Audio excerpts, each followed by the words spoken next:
चलिए अब हम कमोडिटीज़ की तरफ थोड़ा रुख करते हैं और विश्व मोहन को अपने साथ जोड़ लेते हैं ताकि वो आपको कमोडिटीज़ का इस समय अपडेट दे पाएँ। विश्व मोहन।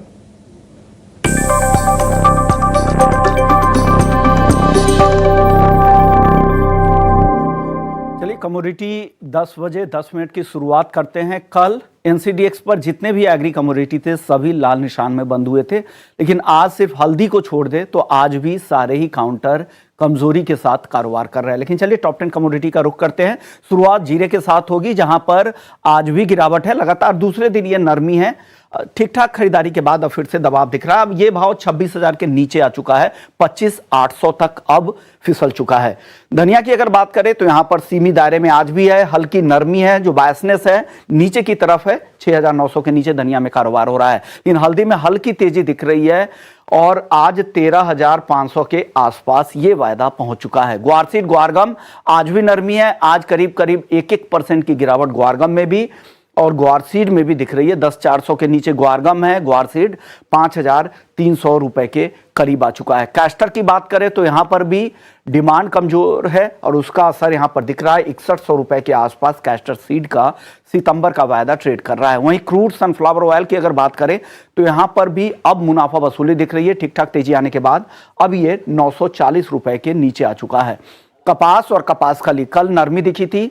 अप्रैल वायदा कपास का 1625 के आसपास है, हल्की गिरावट, लेकिन कपास खली में गिरावट ज्यादा थी। कल 2% तक दाम टूट गए थे, आज भी 1% की गिरावट दिख रही है। अब भाव 3600 के नीचे आ चुका है, क्योंकि कपास खली में तेजी भी काफी ज्यादा आई थी, इसलिए यहां पर कपास खली है वहां पर गिरावट ज्यादा है। अब आखिरी काउंटर है कॉटन का वाशवेल। हाल में ट्रेडिंग की शुरुआत हुई है, इसी हफ्ते ट्रेडिंग की शुरुआत हुई है।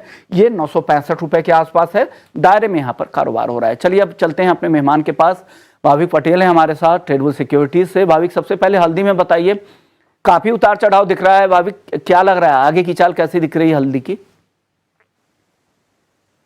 ठीक है, हल्दी की बात करें तो पहले भी हमें बाकी थी, आई थिंक 12,400 12,000 का जो लेवल है अच्छा खासा सपोर्ट है। बट क्योंकि अभी फिलहाल मंडी में डिमांड नहीं है तो उसकी वजह से प्राइसेस में जो रिकवरी आ रही है काफी वीक हो रही है। तो आई थिंक एक प्ले आउट कर सकते हैं कि जहां पे जब भी नीचे के जोन 12,500 से 12,600 के करीब आता है तो एक बार बाय कर सकते हैं। और ऊपर भी हमने देखा कि 14,000 के ऊपर सस्टेन नहीं कर पा रहा है, तो अगर 14,000 के करीब आता है तो एक बार शॉर्ट कर सकते हैं। फिलहाल अभी 14,000 के करीब है, तो मुझे लग रहा है कि आज भी थोड़ी बहुत जो वीकनेस है वो कंटिन्यू रह सकती है। तो 14,200 के स्टॉप लॉस से शॉर्ट कर सकते हैं। नीचे का टारगेट आज के दिन रख सकते हैं 13,000 का। आज के दिन आ सकता है। धनिया और जीरे इन दोनों पर बताइए। जीरा आज काफी कमजोर फिर से दिख रहा है, क्या होगा अब? देखिए, मिड ऑफ जुलाई से हमने देखा है कि जीरा जो है वो एक छोटे रेंज में ही ट्रेड कर रहा है, जहां पे ऊपर वो 27,000 के ऊपर नहीं जा रहा है और नीचे अगर देखें तो 25,000 के नीचे नहीं जा रहा है। आई थिंक यही एक रेंज आ चुकी है। तो मुझे अभी फिलहाल लग रहा है कि यहाँ से ज्यादा करेक्शन नहीं आ सकता है, ज्यादा तेजी भी नहीं आ रही है। बट क्योंकि लगातार 25,000 का जो लेवल है वो सपोर्ट ले रहा है, तो यहाँ से मैं बाय की रिकमेंडेशन दूंगा। ऊपर का टारगेट रहेगा आज के दिन 26,600 का और नीचे का स्टॉप लॉस रहेगा 25,200 का। 20,600 के टारगेट के साथ जीरा खरीदने की सलाह है। ग्वारगम और ग्वारसीड आज फिर से कमजोरी दिख रही है, यहां पर क्या गिरावट और बढ़ सकती है क्या?